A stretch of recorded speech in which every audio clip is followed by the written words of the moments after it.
જાંબાળા, ખોપાળા, તગડી, ભડી, ભાવનગર। મિત્રો 10મા ધોરણમાં ગીલાનો સકડો કરીને આવો પાઠ આવતો અમારે।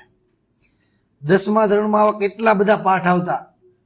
ગણિતમાં, વિજ્ઞાનમાં અરીસાનું સૂત્ર આવતું, પ્રમેયો આવતા।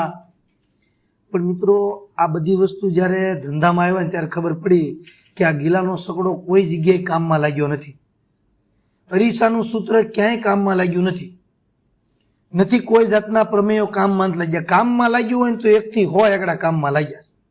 એટલે મગજની અંદર હવે એક વસ્તુ તો કન્ફર્મ થઈ ગઈ છે, ઇન્ડિયાનું ભણતર સોંપડીની બારું નથી ક્યાંય। જ્યારે તમે ભણીને બહાર નીકળો ને ત્યારે ધંધામાં બહુ અટવાય છે આજનો યુવાન।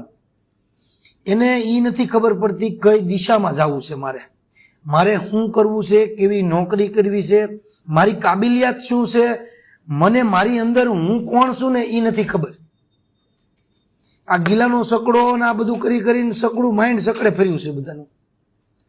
એટલે મિત્રો જો તમને 100% ભણતરમાં ઇન્ટરેસ્ટ હોય ને તો તમારે ડોક્ટર બનવું હોય, એન્જિનિયર બનવું હોય, આવી મોટી મોટી ડિગ્રી વાળું બનવું હોય ને તો જ ભણાય।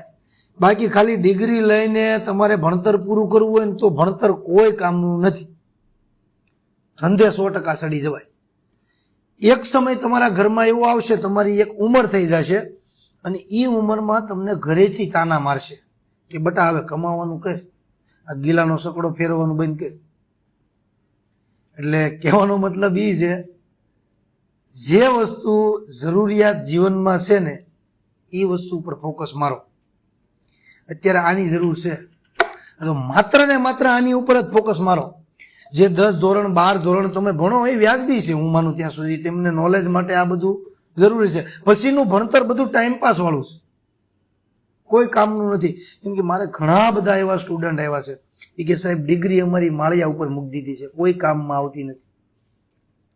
મિત્રો આજના સમયમાં તમારી સ્કિલ કામમાં આવે છે, તમારામાં કંઈક આવડત હોવી જોઈએ। આવડતના રૂપિયા છે અત્યારે। એટલે એ વસ્તુ તમે કોણ છો ને એ તમારી અંદર તમે શોધો કે ભાઈ મને હું ગમે છે, હું કયા કાર્યની અંદર આગળ વધીશ।